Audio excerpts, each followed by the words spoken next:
So I got this link sent to me this morning.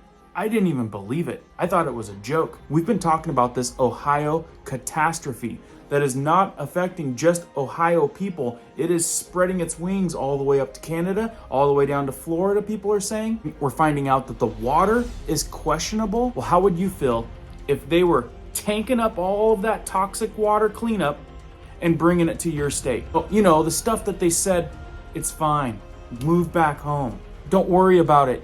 Yet everything in the creek's dead. Wait till you hear this. More information you guys should know coming right up.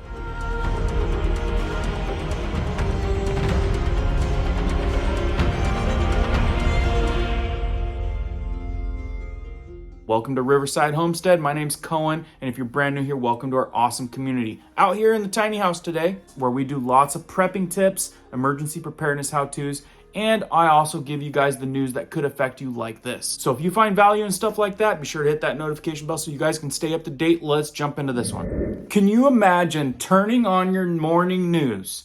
You're like drinking your coffee and like, well, what's going on? Are they cleaning it up yet? Did the president finally go over and visit Ohio instead of giving all of our money away to another country? And instead, you find out that they're bringing all the toxic chemical waste to your state, to your town. Reporting on the toxic train derailment in East Palestine, Ohio for weeks. And now we have confirmed hazardous wastewater collected at that site is being brought right here to the Houston area. How would that make you feel? Brittany Jeffers is live in Deer Park to explain. Brittany, good morning.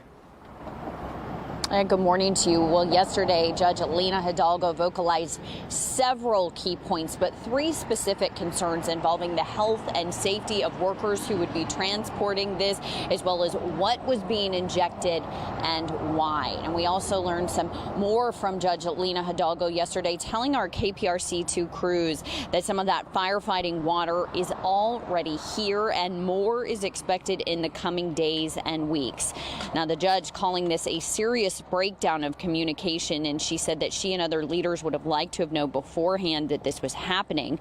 According to Judge Hidalgo, that toxic wastewater was used to extinguish a fire following the train derailment in Ohio on February 3rd. That water is being transported by a company in Deer Park called Texas Molecular. And according to the judge, about 500,000 gallons have been transported to Harris County, and about 2 million are expected in total. But Judge Hidalgo says that she has a lot of questions.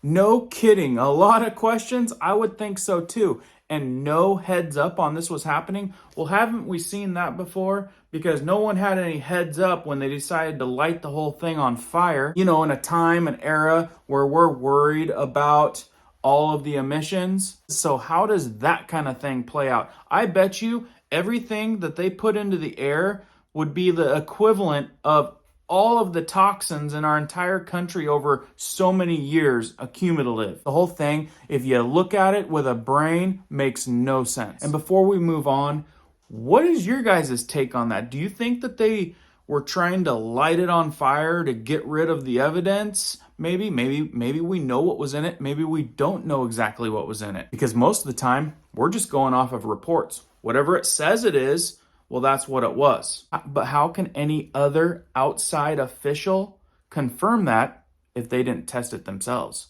Just a crazy thought. And I'm sure if they had to seek approval for this little move they did, it probably wouldn't have been approved. So hurry up and light it up. Why do you guys think that they were so quick to light it up? Another theory that I've heard is, you know, they talked about opening up the railroads because they needed to get shipments in and out. So was there some other stuff that needed to come through the railway that was really important, maybe bigger than everything that we're thinking about? Maybe war-related chemicals? And one other interesting thought, a comment that I read in our comments, someone mentioned that there was a tank building facility very near there. Now, I don't know if this is a military base, construction type of corporation factory, but what they had said is that they were building all these tanks and had all these tanks to send over to you know where. And some people are questioning are these events related to that place and that location?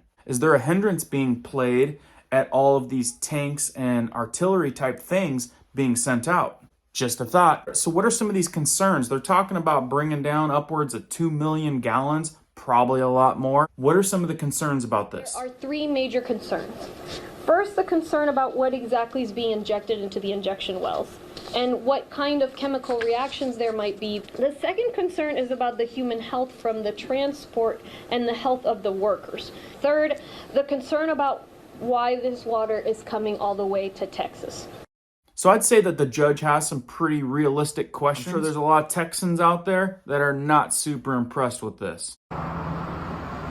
Now, Judge Hidalgo also says that her office has looked into Texas Molecular's record on safety, and she says that it is strong. Deer Park's mayor, Jerry Mouton Jr., says that his office was aware of the material and had no concerns about the handling and disposal of the water. The mayor added that Texas Molecular has done this safely for 40 years. Of course, this is an evolving situation that we will continue to monitor. So this is a hot topic that's going around out there. I don't know if it's going to hit mainstream media. Now, a lot of times, a lot of these little smaller towns, smaller cities, their news agencies, they cover some of this stuff. But when it comes to getting to the mainstream media, it doesn't get there. And there's a lot of people concerned on how this whole event is being handled. Let me inject. I know a lot of you people out there want to support people in Ohio, the people that are having to deal with this that don't have a lot of options. Some of our awesome community kindly have sent some support options. I'm going to put those down in the description below in case you want to help out. Also, I know a lot of you are concerned about this stuff getting in your water and getting in your body. I just did a video yesterday on a really good SGS certified type of water filter that you guys can use. I know a lot of you guys said you have Berkey black filters. Now there's some other good filters out there that claim that they can get the vinyl chloride out of the water. Not all of them have an SGS certification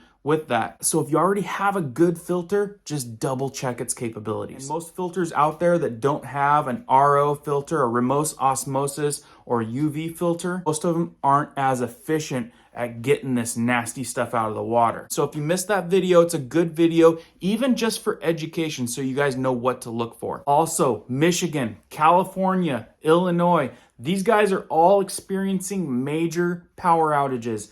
I think Michigan was up to almost 1 million residents out of power. We've got California with over 100,000 clicking in right now. And I know as for myself, I am experiencing single digits this morning. It is cold. Winter ain't over. Be sure you guys are ready for power outages in this cold weather. As I know more, I'll keep you guys updated. Keep prepping, keep learning, keep doing. We'll see you guys on the next one.